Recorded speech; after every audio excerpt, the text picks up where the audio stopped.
And welcome back, and it is the higher plus 5 a day for the 10th of April, and we're just going to go straight to the first question. Right, the pressure of a tire is 32 pounds per square inch, and this looks like a conversion question.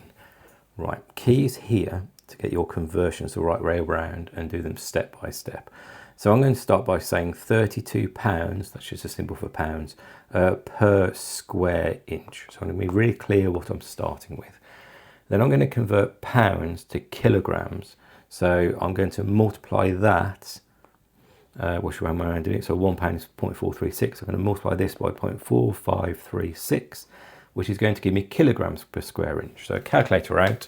So 32 times 0.4536, 14.5152. Okay, remember that is kilograms per square inch. Then I want to convert inches to centimetres. So on the face of it, what I do now is I multiply by 2.54, but I don't, because I'm doing it per square inch. So in other words, I'm dividing by it, because I'm doing the opposite way around. In other words, if there are more centimetres, I'm going to spread out my kilograms, if you like. That's probably very poorly described, but point is it's per square inch, so I divide, not multiply. So I'm going to divide by 2.54. But again, that's not correct, because it's not centimetres, it's centimetres squared. So I'm actually divided by 2.54 squared. And again, just to sort of reinforce this, it's because it's per square inch and per square centimetre. So I take the previous answer and divide by 2.54 squared, and that's going to give me 2.2498605. So I'm just going to call that 2.2499, so 2.2499, and that is 2.2499, and that is kilograms per square centimetre, but the question wants grams per square centimetre, so I need to convert kilograms to grams. So finally I'm going to multiply it by 1,000, so I don't need a calculator for this, so that's going to give me 2225 grams per centimetre squared, and I've rounded at the end, so it's probably worth just writing 4 sig fig at the end just to make sure that's nice and clear. And that's it, question done. Next question. Okay, this one on the other hand is not too bad. It should really be an identity. It shouldn't actually be an equals, otherwise it doesn't make sense. So it should be an identity question that's saying everything here is equal to everything here for the same value of x. Okay, so let's start by doing the left-hand side. So if I look at the left-hand side, I'm just basically going to expand it and then compare, and then, well, I say hope for the best, but I'm sure that's going to work, but you'll see when I get there. So let's expand the left-hand side to be x squared plus 2ax plus a squared times x minus 2. Multiply everything by x, which is going to give me x cubed plus 2ax squared plus a squared x. Done that one. Multiply everything by minus 2, which is minus 2 x squared minus 4ax minus 2 a squared. Is that right? Yeah, that's fine. And then I'm going to add these up. Now it's going to be a little bit messy, but it'll make the next step easier. So it's going to be x cubed plus 2a minus 2x squared plus a squared minus 4ax minus 2a squared. Now the key point is I can then compare. So the easiest thing is the minus 72 must be the same as this thing over here. I can say, let's do it over here. I can say that minus 72 must be the same as minus 2a squared, which means that, well, divided by minus 2 is 36 is a squared, which means that a equals plus 6 or minus 6. I feel I need to be careful here. So let's now do, I'm going to run out of colours, but let's have a go anyway. So let's now do 12x. So 12 must be same as this over here. So now different equation. So let's do, I haven't got a lot of space, so let's do that one here. So that says that a squared minus 4a, so this one here, is equal to 12. So take away 12 from both sides is equal to 0. So just pause there, make sure you're okay with what I did. So this is equal to this 12. Move the 12 to the side gives me an equation, which means that it's either x minus 6 or x plus 2 equals 0, which means that x equals 6 or minus 2. Now look, I've said here that a is 6 or minus 6, and I've said here that a is 6 or minus 2.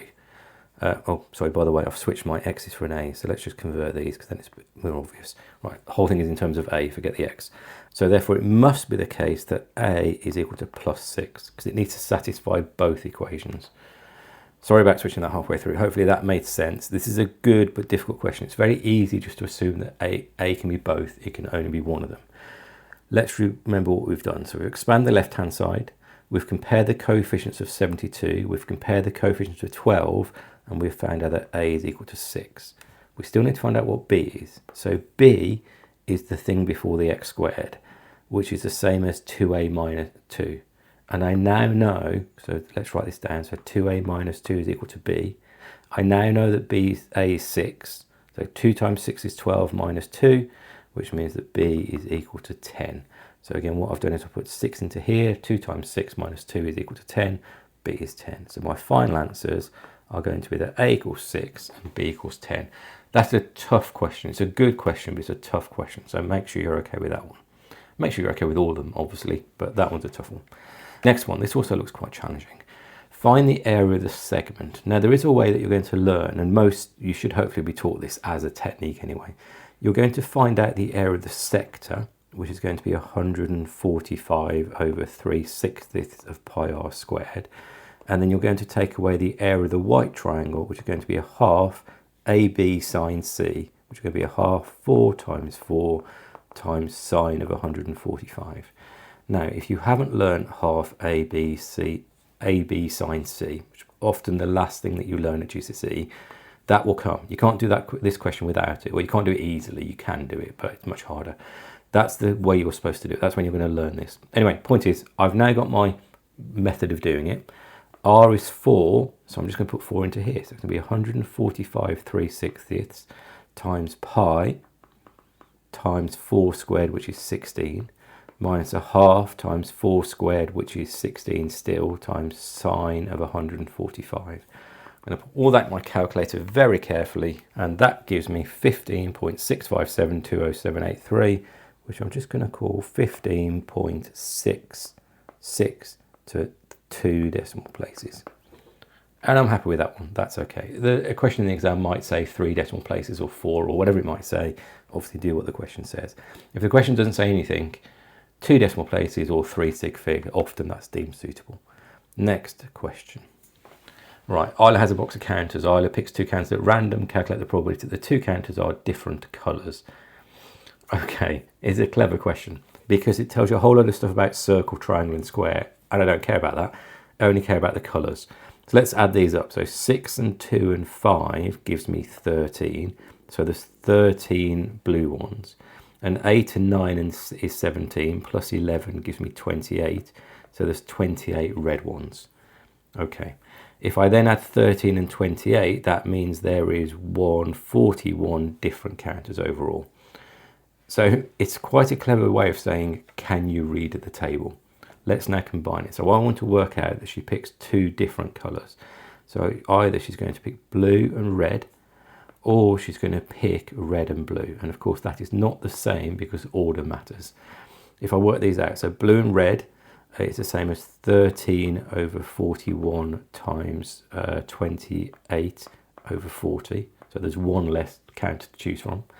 And red and blue, and notice what happens here is 28 over 41 times 13 over 40. It's the same numbers on the top and the bottom, just back to front. So in other words, I could just do 1 and times by 2, but let's keep it like this because it's easier. So calculator out. So 13 times 28 times by 2 and divide that by 41 times 40. It's actually not a nice number. I thought it might be a nicer number, but anyway, that tells me that's 91 over 205. A really well constructed question because there's too much information. So you need to work out which information you need. And in this case, it's just the 2 colours being the same. Right, next and final question. So this looks like a quadratic, but let's carry on anyway. So I'll do minus 10, minus 15, I'm hoping minus 20, and in Dizzy minus 20, which means my A term is minus 5 over 2, which I'm just going to call minus 5 over 2 or minus 2.5. Wow, okay, so this is difficult because not only do I need to work out the nth term, but I need to work out when it's negative. Way that I do it, write down my sequence, 800, 790, 775. This is going to be slightly trickier. Then I'm going to write down underneath 5 over 2 times n squared. Let's move this over by a bit just so I'm not squeezing it in. What does that mean? Well, this is the first term, this is the second term, this is the third term. So here, 1 squared is 1 times minus 5 over 2 is minus 5 over 2. Here, 2 squared is 4. 4 times minus 5 over 2 is minus 10. Then we've got 3 squared, so I'm now looking at this one. So 3 squared is 9. 9 times, this is a bit messier, this one. So 9 times minus 5 over 2 is minus 45 over 2. So let's take them away. Because I've worked out the n squared bit, I need to work out the linear bit now. So 800 minus 5 over 2 is the same as 802.5. I've turned it to decimal, a bit easier. That's 800. Calculator out for this one, just to be safe, is 775 plus 45 over 2, which is going to give me 797.5. Now, what you'll notice is each of these drops by 2.5. So therefore, the nth term for this bit here is going to be minus 2.5n plus, because I want to get from minus 2.5 to 802.5 plus 805. Wow, this is quite a difficult question, which means that u to the n is equal to minus 2.5n squared from here, minus 2.5n plus 805. And I'm still not finished because I need to work out the first term to be negative. That should be squared, sorry. Because that comes from here. I could just try different numbers, but that's not really how you're supposed to do it. What you're really supposed to do is you're then supposed to do solve the equation. So let's find out where un is equal to 0. In other words, let's find out where minus 2.5n squared minus 2.5n plus 805 is equal to 0. So if you were to do that, well, I can't factorize that. No idea how to factorize that. So I'm going to use a quadratic formula. So therefore, I'm going to say that n is equal to 2.5 plus minus, this is a difficult question to be clear, 2.5 squared, the minus goes away, so I don't care about the minus, minus 4 times 2.5 negative, which makes that a plus, times 805, and divide all of that by 2 times minus 2.5. Wow. If I get my calculator out, that is going to tell me two numbers. First number is minus 18.5, and the second number is 17.5. Now, I will say, I skipped a bit of the working out there. I just did it on my calculator because there's not a lot of space, but hopefully you can sort of follow through what I've done. Check you're happy with those numbers. Point is, let's go back. Let's not lose track of what we're doing here. I have used the sequence in order to work out what the nth term is. I've then set the nth term equal to 0 to find out which values give me 0. Now, n can't be a negative number, so I don't care about that one, but I do care about this one. In other words, when I get to 17.5, then my sequence becomes negative. How do I know it's negative? Because it's a negative n squared, so it does this. So therefore, this value here is 17.5, and this value here is minus 18.5. This is the first value I go below 0. In other words, n, which is the first whole number below 0, is going to be 18. That's really quite a difficult question. It's really hard.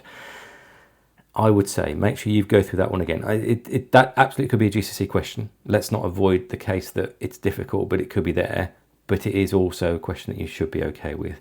It doesn't actually say. It says which term is the first to be negative. So the question is, the answer is the 18th term. You could put 18 back into here, which I'm going to do quickly, and that gives me minus 50. So again, apologies, because I did a bit of that by working it out and just putting the answer down on the screen. I say, if you're not sure what I've done there, please do let me know. I think today was really quite tricky. The first question, easy to get that one wrong with the conversions. The second question is a great question. Definitely make sure you've got that one, but also very easy to lose a mark on that one. The third one is a skill you will learn almost at the end of your course. Fourth one, a clever little probability question. And that last question, quite a lot to that last question. But like I say, could easily be a real maths question, so make sure you're okay with it. I think this might be quite a long video. Let me know how you did. Like and subscribe. Hopefully tomorrow will be easier, but I will see you for that one. Thanks all.